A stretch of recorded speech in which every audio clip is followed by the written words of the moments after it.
শ্যাম সুন্দর কি, রাধা রানী কি, শ্যাম সুন্দর কি, শ্রী গুরু নিতাই গৌর কৃষ্ণ প্রেমানন্দ হরি বল হরি বল। তবে শুনুন বিশেষ ঘোষণা, হরি বল, যাদের দাঁত আছে তারা উলুধ্বনি দেবেন, যাদের দাঁত নেই কিন্তু তাদের উলুধ্বনি দেওয়ার দরকার নেই। হরি বল হরি বল। তাই চলুন আমরা একটু ভজন আমরা আস্বাদন করে নিই, সবাই উলুধ্বনি জয়ধ্বনি করতে করতে আজকে আমরা যাব মধুময় শ্রীধাম বৃন্দাবনে। বলো রাধে রাধে রাধে বলো ওরে মন, যদি যাবি মধুর বৃন্দাবন। রাধা রানী কি, শ্যাম সুন্দর কি, রাধা রানী কি, শ্যাম সুন্দর কি। ও মন রাধে রাধে রাধে বলো রে মন, যদি যাবি মধুর বৃন্দাবন। বলো রাধে রাধে রাধে রাধে ওরে মন, যদি যাবি মধুর বৃন্দাবন। বলো রাধে রাধে রাধে রাধে ওরে মন, যদি যাবি মধুর বৃন্দাবন।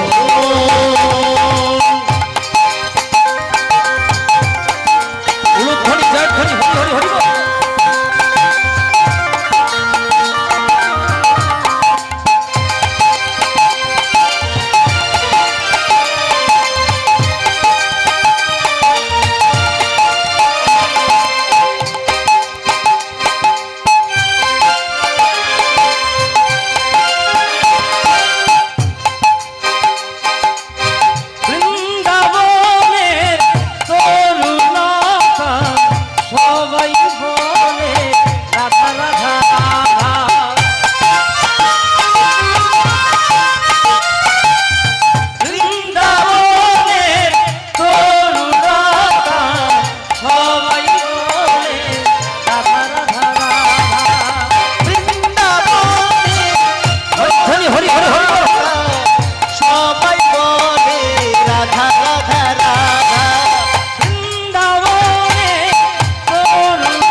बोलो राधे राधे राधे बोलो ओरे मोर যদি যাবি মধুর বৃন্দাবন बोलो राधे राधे राधे बोलो रे मोर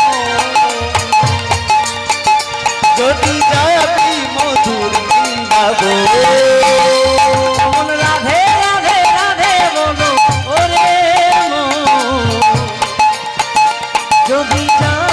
মধুর বৃন্দাবন যদি যাবি মধুর বৃন্দাবন রাধা রানী কি জয় শ্যাম সুন্দর কি জয় রাধা রানী কি জয় শ্যাম সুন্দর কি জয় জয় গৌর কৃষ্ণ হরি হরি হরি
গাবো,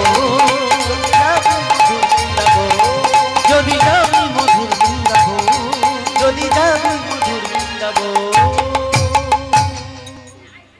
তাই সমবেত গৌর ভক্তমণ্ডলী ভক্তিমতী মায়েরা আস্বাদন করছি সেই ভক্তের কথা। ভক্ত মাধব দাস, সনাতন দাস নামে একজন পরম ভক্ত ছিল। তার স্ত্রীর নাম ছিল পদ্মাবতী।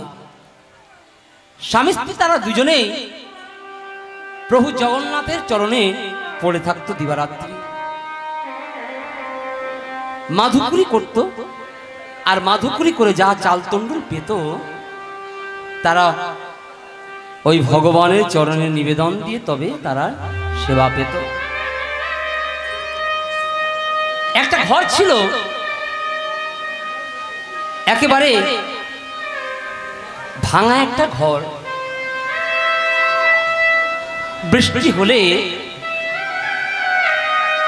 ঘরটা ভেসে যেত।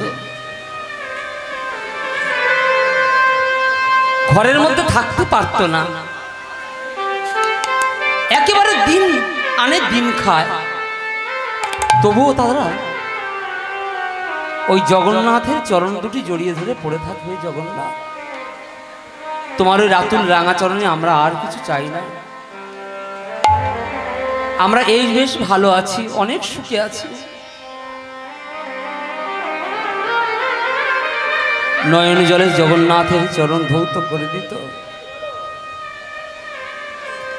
এমন করে ও মায়েরা বেশ কিছুদিন কেটে গেল। কয়েকটা বছর কেটে গেল। একদিন মা আমার, ওই পদ্মাবতী মা আমার, জানেন পদ্মাবতী মা প্রভু জগন্নাথের কাছে এসে নয়ন জলে চরণটা ধৌত করে দিয়েছে। সেবা দিয়েছে, সেবা দিয়ে সেবা অন্তে বলে উঠলে, প্রভু তুমি তো জগতের নাথ, জগৎ স্বামী। দেখতে দেখতে আমাদের বয়স হয়ে যাচ্ছে। আমরা আজ আছি, কাল নেই, কারণ আমাদের ডাক এলে তো চলে যেতে হবে।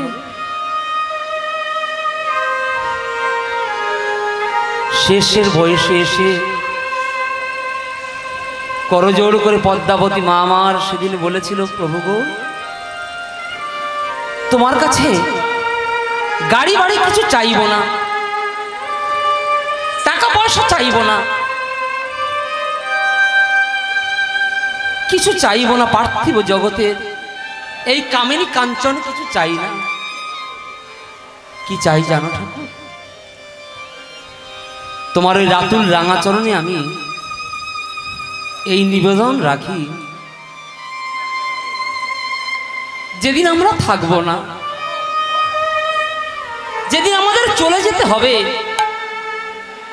এই জগৎ সংসার ছেড়ে, সেদিন তোমার চরণে ফুল দেবে কে? কে তোমাদের চরণে এই মহাপ্রসাদের থালাটা ধরে দেবে? কে এক হাতে ঘন্টা পঞ্চ প্রদীপ নিয়ে কে আরতি করবে? আমরা দুজন যদি চলে যাই, তাই তোমার ওই রাতুল রাঙা চরণে এই নিবেদন রাখি, প্রভু গো, একটি কৃষ্ণ ভক্ত, একটি সন্তান আমায় দাও। মায়েরা, পদ্মাবতী মা আমার শেষ বয়সে এসে ভগবানের চরণে সারা জীবন কিছু চাইল না। শেষ বয়সে এসে বলছে, হে প্রভু, ওই জগতের নাম একটি কৃষ্ণ ভক্ত সন্তান দাও। কিন্তু কেন চেয়েছেন? আমরা তো সন্তান চাই ভগবানের কাছে গিয়ে, কিন্তু পদ্মাবতী চাওয়াটা কেমন? পদ্মাবতী মা আমার চাচ্ছে কেন? যে আমরা যদি চলে যাই, তাহলে তোমার সেবা পূজা কে করবে? ভগবানের জন্য, ভগবানের চরণে তাকে রাখবার জন্য, তাই ভগবানের চরণে দান করবার জন্য তাকে ভগবানের জন্য চেয়েছে। সমবেত গৌর ভক্তমণ্ডলী ভক্তিমতী মায়েরা, বলুন তো, আমরা তো ভগবানের কাছে সবাই যাই, বৃন্দাবন, গয়া, কাশী, মথুরাতে সব জায়গায় আমরা ছোটাছুটি করি, সব জায়গাতে আমরা যাই, কত মন্দিরে যাই, কত মঠে আমরা যাই, কিন্তু আমরা ভগবানের কাছে গিয়ে কি চাই? আমরা ভগবানের কাছে গিয়ে ওই পার্থিব জগতের কামিনী কাঞ্চন এগুলো চাইতে থাকি। সেটা কেমন? তবে সবাই না, ভক্ত দু রকমেরই হয়। এক রকমের ভক্ত আছে, তারা কি চাইছে? ভগবানের কাছে গিয়ে, ভগবান গো